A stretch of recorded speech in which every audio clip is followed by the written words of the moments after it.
আসসালামু আলাইকুম। এসএসসি 26 পরীক্ষার নীতিমালা প্রকাশ পেয়েছে। শিক্ষা বোর্ডের ওয়েবসাইটে যদি কেউ এখনই যায়, রিসেন্টলি এসএসসি 26 নিয়ে যে নোটিশটা প্রকাশ পেয়েছে সেই নোটিশে ঢুকলে টোটাল নীতিমালাটা A to Z এভরিথিং ওইখানে পেয়ে যাবে।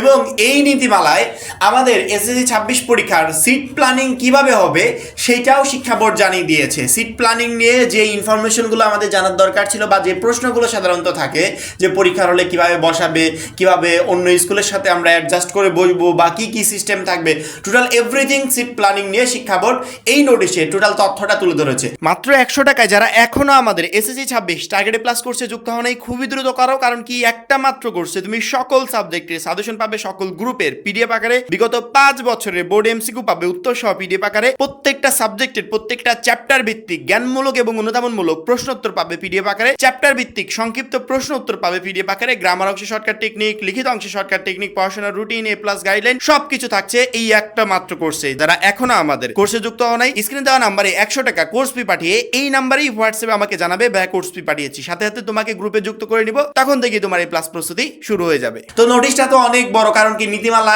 একটা দুইটা না, প্রচুর পরিমাণে নীতিমালা। তো কয়েক পেজ এখানে তারা আপলোড করেছে এবং এর মাঝখানে আমরা যখনই 4.6.1 নীতিমালাতে যাব তখনই আমরা আমাদের আসন নির্ণয় সিট প্ল্যানিং এর সেই ইনফরমেশনটা পেয়ে যাব। এই মুহূর্তে স্ক্রিনের দিকে একটু খেয়াল করো, কেন্দ্রের সকল পরীক্ষার্থীদের আসন ব্যবস্থা করতে হবে। তার পরবর্তীতে 4.6.2 একটু খেয়াল করো, 5 ফুট 6 ফুট লম্বা প্রতি বেঞ্চে 2 জন এবং 4 ফুট লম্বা বেঞ্চে একজনের আসন ব্যবস্থা করতে হবে। কোনো অবস্থাতেই এর ব্যতিক্রম করা যাবে না। 4 ফুটের যে বেঞ্চ সেখানে একজন করে বসবে, 5 থেকে 6 ফুটের বেঞ্চে 2 জন করে শিক্ষার্থী বসবে। প্রতি 20 জন পরীক্ষার্থীর জন্য একজন কক্ষ পর্যবেক্ষক নিয়োগ দিতে হবে। কক্ষে পরীক্ষার্থী অনুপাতে কক্ষ পর্যবেক্ষক নিয়োগ দিতে হবে এবং তার অর্থ এই নয় যে 20 জন পরীক্ষার্থী একটি কক্ষে পরীক্ষা দিবে, তবে কোনো ক্রমেই কোনো কক্ষে 2 জনের কম পর্যবেক্ষক রাখা যাবে না। পরবর্তীতে আসনগুলো এমনভাবে সাজাতে হবে যাতে একটি থেকে অন্যটির যথেষ্ট দূরত্ব বজায় থাকে।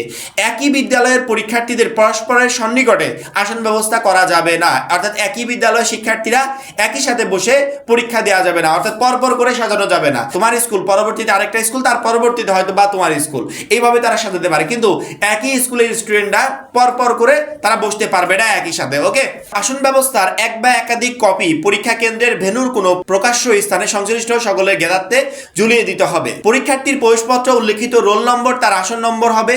বোর্ড অফিস কর্তৃক সরবরাহিত আসনপত্রে পরীক্ষার্থীদের রোল নম্বর লিখে ডেস্কের সাথে এঁটে দিতে হবে। একই আসন ব্যবস্থায় সকল বিষয়ের পরীক্ষা সম্পন্ন করতে হবে, যেটা ভেরি ভেরি ইম্পর্টেন্ট। আমরা যখনই পরীক্ষার কেন্দ্রে যাব, পরীক্ষার কেন্দ্রের বাইরে অর্থাৎ আমার যে কক্ষটা থাকবে এই কক্ষের বাইরে আমার রোল নাম্বার লিখে সুন্দর করে টানানো থাকবে, অর্থাৎ একটা সাদা কাগজ দিয়ে এখানে মারা থাকবে, আঠা দিয়ে মারা থাকবে। ওইখান থেকে আমার রোল নম্বরটা আমি চেক করতে পারবো। এবং প্রত্যেকটা শিক্ষার্থীকে আগেই বলে রাখি, তোমাদের অ্যাডমিট কার্ডে যে রোল নম্বরটা আছে এই রোল নম্বরটাই ওইখানে লেখা থাকবে, যে এত রোল থেকে এত রোল, এভাবে লেখা থাকবে। তোমার প্রতিষ্ঠানের কয়জন শিক্ষার্থী তোমরা একটা রুমে বসতে পারছো সেগুলো উল্লেখ করা থাকবে। এবং ওই রুমে যখনই তুমি ঢুকবে, ঢোকার পরে তুমি যে বেঞ্চে বসবে, অর্থাৎ তোমার সিট কোনটা এটা বুঝবে কিভাবে, তোমার বেঞ্চে দেখবে তোমার রোল নম্বর দিয়ে সুন্দর করে লেখা আছে যে এত রোল, ওইখান থেকে ওই রোল অনুযায়ী দেখে পরবর্তীতে তুমি ওই বেঞ্চে বসতে পারবে। এবং তোমার ফ্রেন্ড কে কোন বেঞ্চে বসবে সেটা ওই রোল দেখে বুঝতে পারবে। অর্থাৎ প্রথম কাজ হবে তোমার অ্যাডমিট কার্ডের যে রোল নাম্বারটা এই রোল নাম্বার অনুযায়ী কক্ষের বাইরে একটা নোটিশ টানানো থাকবে, ওই নোটিশ থেকে তুমি খুঁজে বের করবে কোন কক্ষে তোমার পরীক্ষাটা হবে। পরবর্তীতে ওই কক্ষে ঢোকার পর কোন বেঞ্চে তোমাকে বসতে হবে ওইটা বেঞ্চের উপরে যে কাগজটা মারা থাকবে ওই কাগজের রোল নাম্বার দেখে তুমি ইজিলি বুঝতে পারবে। এবং একটা কক্ষে একই প্রতিষ্ঠানের শিক্ষার্থীরা একজনের পিছনে আরেকজন বা একজনের পাশে আরেকজন এরকম করে বসতে পারবে না। দুইটা প্রতিষ্ঠানের শিক্ষার্থীরা একটা কক্ষে বসবে এবং প্রথম যদি তুমি বসো তার পরবর্তীতে অন্য একটা স্কুলের শিক্ষার্থী বসবে, তার পরবর্তীতে হয়তো বা তোমার ফ্রেন্ড বা তোমার স্কুলের যে কোনো একজন বসবে। এইভাবেই মূলত সিট প্ল্যানিং তারা করবে। 5 ফুটের বেঞ্চে বা 6 ফুটের বেঞ্চে 2 জন করে আর 4 ফুটের বেঞ্চে একজন করে বসবে।